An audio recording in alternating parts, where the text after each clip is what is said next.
What is the first chapter of our books, Psycosmos, about? Both of these books. The first chapter is First Human Civilizations. The reason I want to go into that today is because I wanted to promote the books a little bit and talk to you about what you can expect if you do end up reading them. And if you do or own the book or you have read the book, please go and leave us reviews on websites like Amazon or BookBaby or Goodreads or anything like that. We really appreciate it. It goes a long way. Drop comments down below too if you've read the books as well.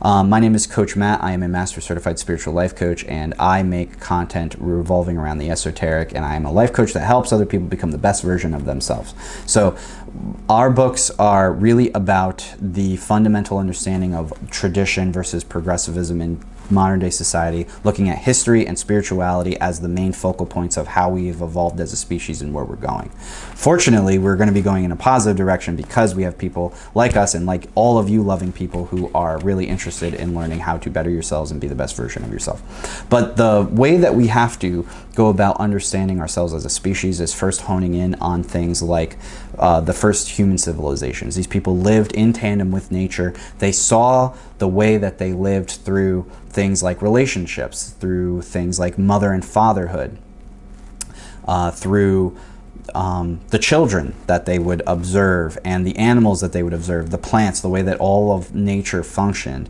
They saw how things worked and then applied attributes of that to what it means to be a human being. And it kind of gets really deeply layered. But the other thing that we really also discussed to a heavy point is that we've been really lied to. Our understanding of reality has been neglected in a lot of ways. The his story that we've been taught is fundamentally flawed. We have been taught this idea that during like caveman times and back in the day, people were really unsophisticated, they were violent, the men were going around just beating other men up or beating the women and dragging them off into a cave and doing whatever they wanted to them, and the women had like no say and the women had no power.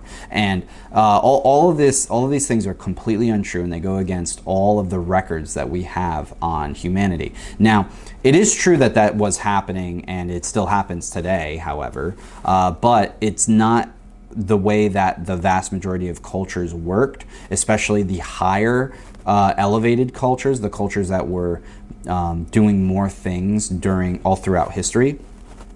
Masculine and feminine were seen as a balance. The sun and the moon were seen as a balance. There was no way they were going to look up in the sky and say, that's a sun, that's a moon. We have two major things that are really big in the sky that both give off light. One is consistent and one stays the same. The other one changes and the other one ebbs and flows. And then they started making their own judgments and their own assessments of nature and how those things fundamentally worked in nature, and then they applied it to their own human experience, because we as human beings are very curious and we want to assign meaning to things. So that's the first part that you should understand. Everything that you've been fed about men and women and how we've evolved as a species is very flawed. And the way that our ancestors lived in tandem with nature, happily lazing around in the sunlight, going to work, connecting with the animals, connecting with nature, the water, the plants.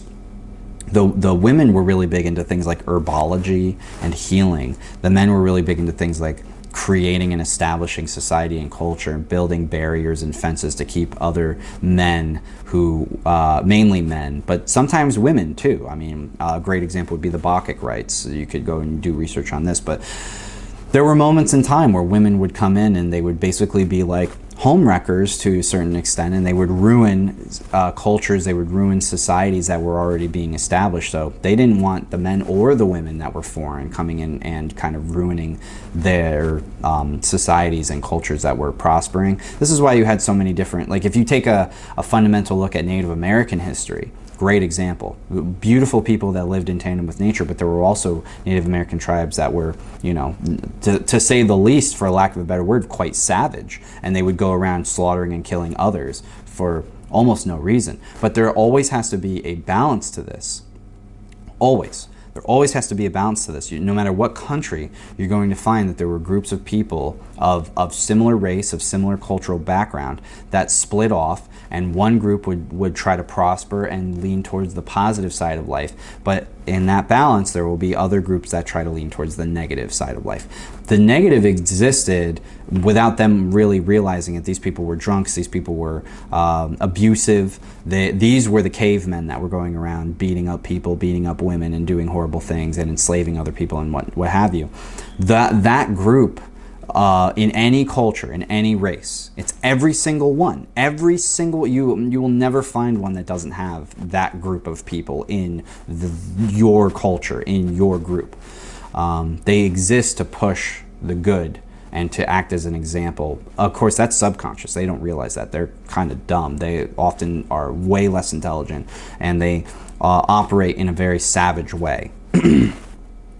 They are really connected to the darker aspects of life, whereas the people who have progressed our society and our culture to where it is today, for the most part, had good intentions and good hearts.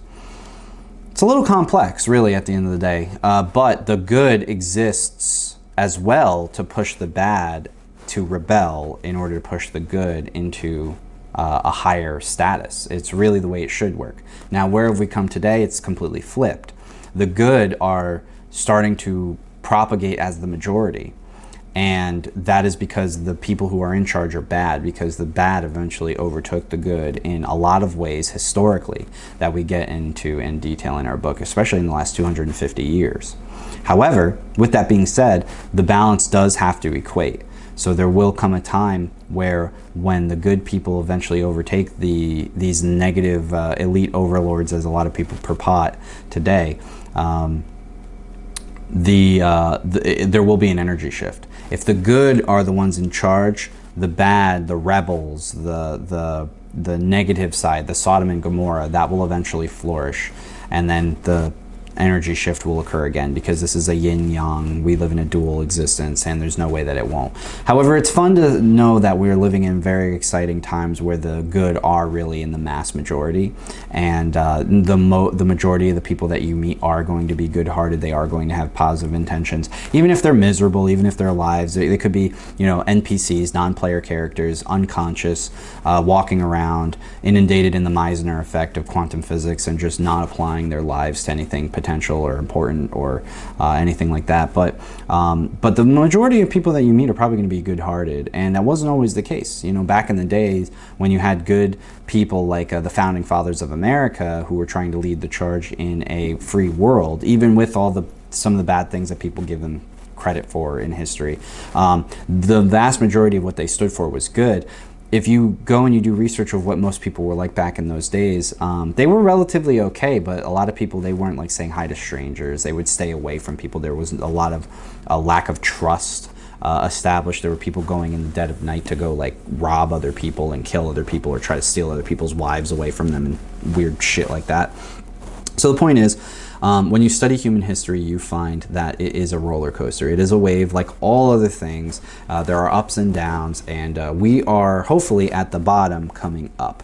But with that being said, if you guys enjoyed this, please go check out our book, Psycosmos, A Synthesis on Human History and Spirituality, and Psycosmos, The Sacred Secret of Humanity, both of which are available as ebooks on our website. You can also buy the books. We highly recommend on BookBaby, but if you have to use Amazon, that's fine too. We appreciate all the support. And if you guys do get the books, please leave reviews. Please leave honest reviews about how you really felt about the books, what it is that you guys thought about them. And again, honest reviews are just very welcome. We love every single one of you guys. If you're interested in learning from us, spiritual life coaches, if you want to get certified in something, we certify people in astrology, tarot, life coaching itself. Go check us out online. Go to our shop. We really appreciate all of you guys. Lots of love, and I'll see you in the next video.